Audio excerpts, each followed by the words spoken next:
नमस्कार दोस्तों, मेरा नाम है अनिमेश और आप देख रहे हैं मेरा चैनल लोन मंत्री। दोस्तों, आज के वीडियो में मैं आपको बताऊंगा यदि आप कोई भी लोन लेना जा रहे हैं तो लोन लेने से पहले, एग्रीमेंट साइन करने से पहले किन किन बातों का ध्यान रखना बहुत जरूरी है।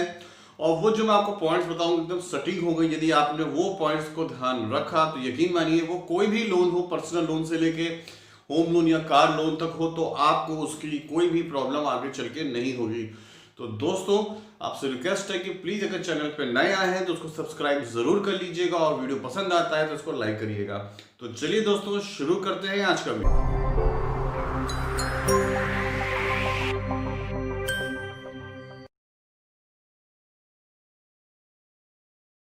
तो दोस्तों, हमारी डेली लाइफ में जब लाइफ चलती है तो हमको बहुत सारी कई जगह पे लोन की आवश्यकता पड़ती है। ये लोन कोई भी हो सकता है। ये लोन आपका personal loan, car loan, home loan, mortgage loan, business loan, कोई भी लोन हो सकता है। पर मैं आपको आज कुछ पॉइंट्स बताऊंगा कि कोई भी लोन हो तो वो लेते समय आपको किन चीजों का विशेष ध्यान रखना पड़ेगा। मैं लोन ऐप से भी बात, यहाँ पे लोन ऐप्स की भी बात कर रहा हूँ। यदि आप कोई लोन ऐप्स करते हैं तो भी आप जब जाते हैं तो वहाँ पर सारी कंडीशन लिखी होती हैं। वो कंडीशन आप फुल्ली उसको पढ़ लीजिए और समझ लीजिए। यदि कहीं कंफ्यूजन होता है तो आप कस्टमर केयर में कॉल करिए लोन लेने से पहले और उनकी बात रिकॉर्ड करिए और सारी चीज़ें समझ लीजिए। क्या क्या बात समझनी होती है वो मैं बताता हूँ आपको। सबसे पहले तो उनका आप रेट ऑफ इंटरेस्ट पूछिए कि आपका रेट ऑफ इंटरेस्ट क्या होगा। मैं सारे लोनों की एक साथ बात कर रहा हूँ। वो रिड्यूसिंग है या फ्लोटिंग है। कई बार क्या होता है कि हमको रेट ऑफ इंटरेस्ट कम दे दिया जाता है, फिर बाद में चलता है यार ये तो आपका जो फिक्स, ये तो रेट ऑफ इंटरेस्ट फिक्स है पूरे टेन्योर के लिए, और जो आगे चल के आपको उसका नुकसान होता है क्योंकि जब बैंक या आरबीआई रेट ऑफ इंटरेस्ट कम करती है तो आपका जो रेट ऑफ इंटरेस्ट होता है वो कम नहीं होता है।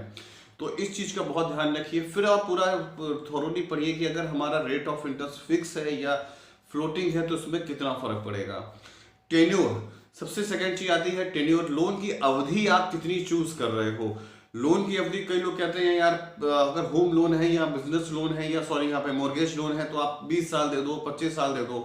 तो यहाँ बता सकता हूँ आप जो टेन्योर आप जो डिसाइड करिए वो कम से कम डिसाइड करिए और कितनी ईएमआई आप कंफर्टेबली भर सकते हो उसके अकॉर्डिंग सेट करिए, ना कि ईएमआई को देखते हुए। क्योंकि आपका जो टेन्योर होता है अगर आप उसको बढ़ा दोगे तो आपको स्टार्टिंग में तो ईएमआई बहुत कम दिखाई देगी, पर अगर आप उसका रेट ऑफ इंटरेस्ट के साथ साथ टोटल इंटरेस्ट जोड़ोगे तो जितना लंबा टेन्योर होगा इंटरेस्ट भी उतना बड़ा होता जाएगा। तो ये चीज़ों का बहुत ध्यान रखना। तीसरा पॉइंट आता है आपके जो चार्जेस होते हैं। हम जब कोई भी लोन लेते हैं तो उसमें प्रोसेसिंग फीस का चार्ज होता है, उसमें फाइल चार्जेस होते हैं, उसमें मॉर्गेज चार्जेस होते हैं और कई तरह के चार्जेस होते हैं। तो जो भी आपका बैंकर है या एग्जीक्यूटिव है वहाँ कॉल करके उनसे पूछ लीजिए कि भाई मेरे टोटल चार्ज कितने लगने वाले हैं, जिसमें कि आप जीएसटी को मिला के सारे चार्ज बताइए। इसके अलावा 1 रुपया एक्स्ट्रा मेरी जेब से नहीं जाना चाहिए।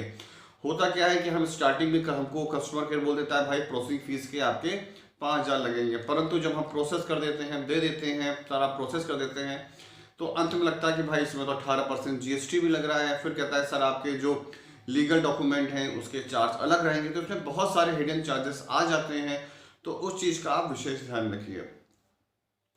आज का सबसे, और जो अंत में आपको सबसे इंपॉर्टेंट चीज बताने जा रहा हूँ वो क्या है कि आज का कोई भी लोन हो, इवन हम कहीं फ्लाई भी करते हैं प्लेन से या ट्रेन से तो भी इंश्योरेंस बेचने की बात आ जाती है। तो हम जब कोई भी लोन लेते हैं वो चाहे छोटा सा पर्सनल लोन हो या बड़ा कोई होम लोन हो, हर एक कंपनी आपको इंश्योरेंस देती है। तो इंश्योरेंस क्या है कि भाई वो आपका 3 तरह के इंश्योरेंस होते हैं। एक आपका प्रॉपर्टी इंश्योरेंस होता है, एक उसमें हेल्थ इंश्योरेंस होता है और एक जनरल इंश्योरेंस होता है। तो इसमें अगर आपके पास हेल्थ इंश्योरेंस ऑलरेडी है तो आप उसको मना कर सकते हो कि भाई मैं ऑलरेडी हेल्थ इंश्योरेंस मैंने कैरी किया हुआ है, मुझे इंश्योरेंस नहीं चाहिए।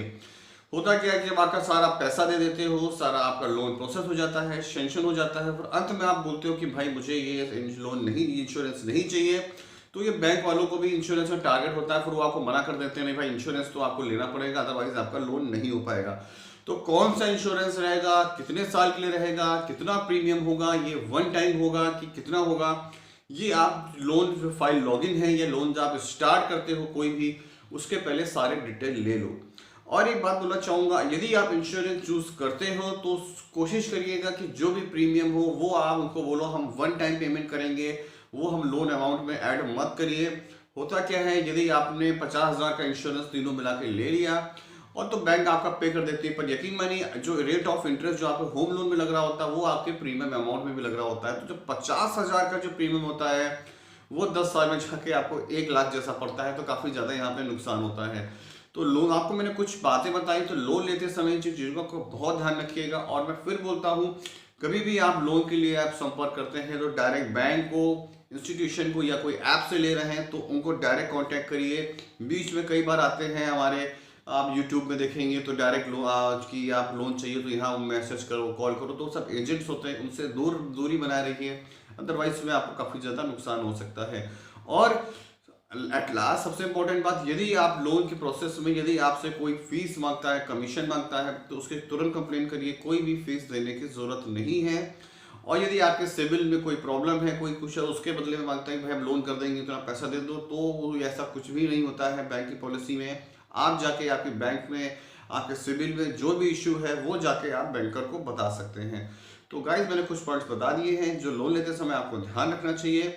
अगर आपको और डिटेल में जानना है तो मैं पूरे डिटेल में आपको बताऊंगा, पर उसके लिए क्या है, अगर उसमें देखते हैं वीडियो में कैसा रिस्पॉन्स आता है। तो आपके कोई क्वेश्चन है तो कमेंट बॉक्स में कमेंट करिएगा, मैं उसका आंसर दूंगा।